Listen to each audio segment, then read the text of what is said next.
인권이라는 말의 사전적 의미는 인간으로서 당연히 가지는 기본적 권리입니다.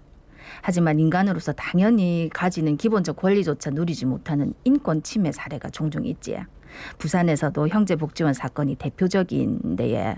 최근에 부산시 인권위원회에서 형제복지원 사건 피해자들의 명예회복과 실질적인 지원에 대한 권고를 했다는데 자세한 이야기 나눠보겠습니다. 예, 부산시 인권위원회 정규순 위원장 전화 연결돼 있습니다. 위원장님 안녕하십니까? 안녕하십니까?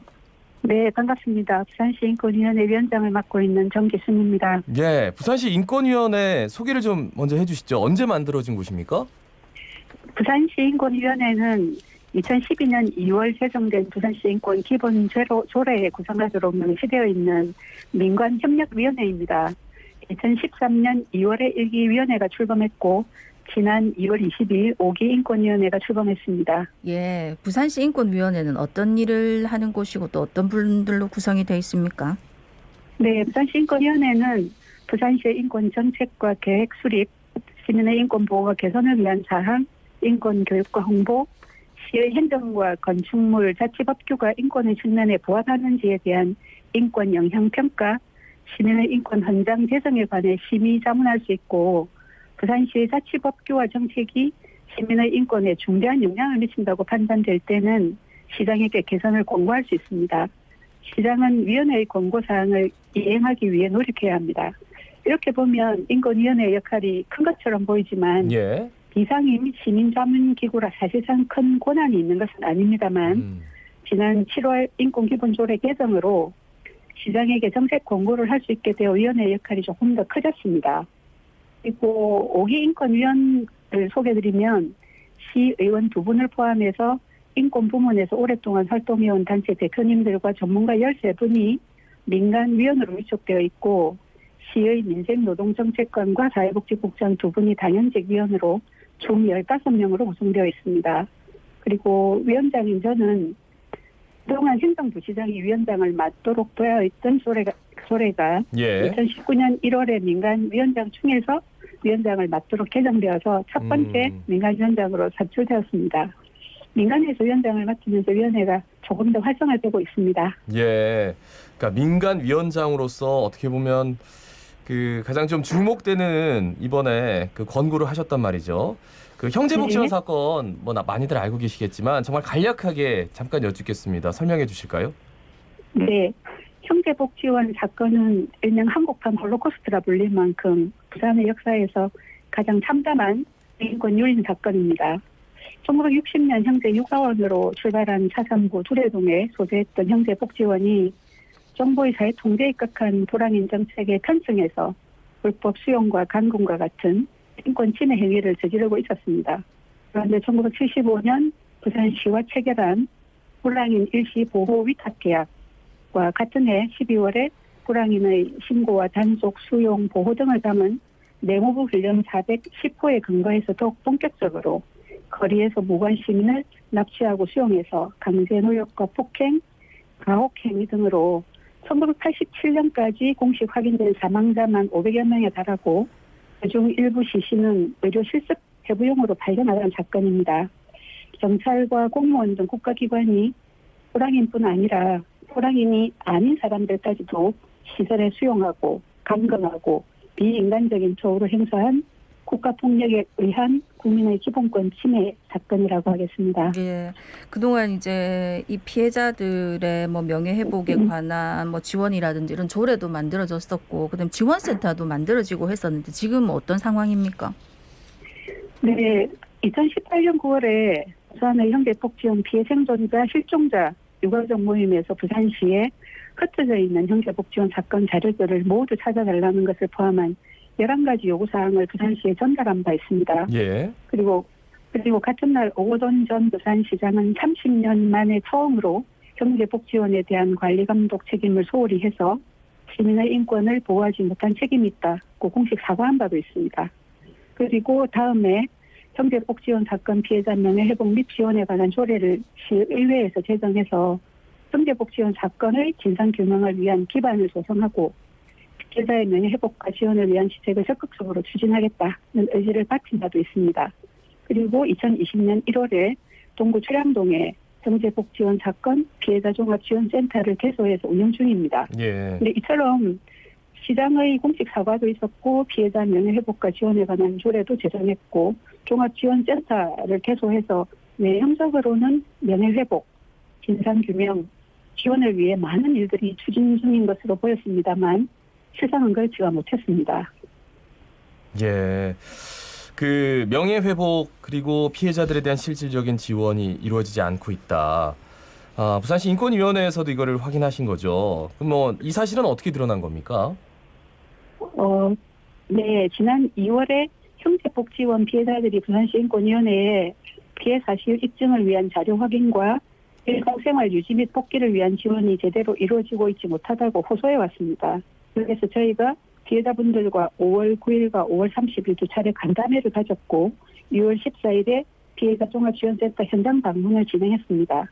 결과는 조례 제정과 시장의 공식 사과에서 밝혔던 형제복지원 사건의 진상규명을 위한 기반을 조성하고 피해자들의 명예회복과 지원을 위한 시책을 적극적으로 추진하겠다라고 하는 책무가 제대로 시행되고 있지 않다는 것을 확인하게 됐습니다. 네. 그래서 이번에 이제 형제복지원 피해자 지원 강화를 위해서 부산시에 제시한 개선 사항은 어떤 게 있습니까? 네, 이번에 권고한 개선 사항은 크게 4가지 항목입니다. 예. 첫째는 형제복지원 사건은 부산시뿐만 아니라 국가의 책임이 큰 사건인 만큼 뒤에서 국가 차원의 공식 사과를 이끌어내도록 노력할 것과 둘째는 형제복지원 사건 피해자 종합지원센터 운영을 보다 강화할 것. 세 번째는 형제복지원 사건 자료를 보존하고 자료관 운영을 추진할 것. 네 번째는 부산시의 국가폭력 피해자 트라우마 센터 설립을 추진할 것을 공고에 담았습니다. 특히 피해자 종합지원센터 운영 강화를 위해서는 구체적으로 현재 피해자들이 가장 절실하게 요구하고 있는 피해자 및 유가족 확인, 자료 발굴, 진상규명을 위한 전문팀을 구성할 것과 예. 폭력과 학대의 후유증으로 일상생활을 제대로 유지하기 어려운 피해자들의 생활 환경과 건강 상태에 따른 긴급 지원, 복지 지원, 의료 지원, 기술 훈련 등을 제공할 수 있도록 지원 사업팀을 구성할 것, 그리고 심리 상담 및 트라우마 치료 전문 인력을 갖출 것, 피해자들의 자조 모임과 집단 상담이 가능한 공간을 확보할 것, 이 4가지 사항을 공고했고요. 예. 이거를 구체적으로 실현할 수 있는 구체적인 방안으로 피해자 종합지원센터 운영 조례를 제정할 것과 예. 부족한 시의 예산을 충당할 수 있는 국비를 유치해서 전담 인력을 정원하고 구, 군, 산하기관과 공공자원을 연계하고 민간자원을 연계해서 적극적으로 지원 방안을 모색할 것을 함께 권고했습니다. 위원장님, 제가 여쭤보고 싶은 게 저기 자진해서 좀 이렇게 본인이 피해를 좀 신고해달라라고 했을 때 생각보다 이렇게 많은 분들이 적극적으로 좀 본인의 피해 상황에 대해서 이제 신고를 안 한 면이 없지 않나라는 생각도 들고 기존에 있는 분들도 지원을 한다고 하는데 어느 정도 본인의 이제 만족도는 높지 않은 것 같아가지고 그래서 이번에 뭐 또 정책 권고를 했단 말이죠. 그럼 네. 좀 이의가 있을까요? 좀 다른 어떻게 보세요? 네, 이번 권고는 크게 2가지 의미를 말씀드릴 수 있을 것 같습니다. 네, 그 시에서 피해자들의 지원 혹은 명예회복과 관련돼서 얘기를 많이 하셨습니다. 그런데 피해자들에게 한 말과 실천이 얼마나 과연 지켜지고 있는가, 그리고 형제복지원 피해자 지원과 관련된 혹은 진상규명과 명예회복과 관련된 계획을 세우고 있지만 그것이 현실과 얼마나 부합하고 있는지 이런 것에 대해서 적극적으로 지원 체계를 구축하고 더 중요한 것은 피해자들이 체감할 수 있는 신속한 지원을 강화하도록 촉구하는 것이 첫 번째 의미가 있습니다. 그래서 피해자들은 오랜 세월 동안 명예회복 피해 지원을 받지 못했습니다. 그래서 이번 형제복지원 피해자들에 대한 정책과 조처는 부산시의 인권 정책과 관련돼서는 바로미터가 되어야 할 것이다 라고 생각합니다. 네. 그래서 아까 말씀 중에 형제복지원 피해종합지원센터 운영이 좀 강화해야 된다 하셨는데 현재 어떤 부분이 제일 미흡합니까? 예, 형제복지원 피해자 종합지원센터 역할은 조례에 근거하고 있습니다. 그런데 현재 미흡한 점은 절대적인 인원 부족과 역량 부족을 들 수 있을 것 같습니다. 피해자 및 유가족을 확인하고 자료 발굴하고 진상 규명을 할 수 있는 전문 상담, 예. 조사 업무, 그리고 지원 사업과 심리 상담과 같은 전문적이고 종합적인 업무를 담당해야 할 종합지원센터에 현재는 겨우 2명의 채용직 직원으로 운영되고 있습니다. 그러니까 두 분이 다 하시는 두 분이, 거예요? 네, 그렇습니다. 두 분이 최선을 다한다 하더라도 전문성과 다양한 지원 사업의 원활한 지원을 기대하기는 역부족이겠지요. 예, 예. 그래서 인권위원회에서는 부산시에서 이 사안에 대한 이해가 좀 부족하다. 그리고 충분한 예산을 배정하지 않은 당연한 결과라고 봐야 할 것 같습니다. 그러니까 지금 당장은 예산을 늘려서 거기에서 일하시는 분들, 전문가들을 좀 충원해야 되는데 그럼 몇 분 정도나 되면 조금 이게 센터가 제대로 돌아갈 수 있다라고 보시는지요? 뭐 많으면 좋겠지만 그죠? 네, 예, 예. 뭐 인원에 관련돼서는 제가 지금 말씀드릴 수 있는 것 같지는 않고요. 예, 예. 예, 적어도 아까 말씀드렸던 저희가 그 공고 사항 중에서 피해자들의 적인 그 자료 조사, 진상 규명을 위한 상담, 그리고 이제 조사 업무와 관련된 분들은 반드시 적어도 팀으로 전제해야 합니다. 그러면 2명 혹은 3명 이상이어야 될 것이고, 그리고 심리 상담과 관련된 전문가가 필요하고 지원 사업도 팀으로 존재해야 되겠지요. 그러면 최소한 지금 제가 말씀드린 것만 해도 5명 이상이 되는 겁니다. 그렇겠네요. 네. 그 피해자들에게도 지원이 좀 필요할 것 같은데 어떤 지원이 더 필요하다고 보시는지도 여쭤볼까요?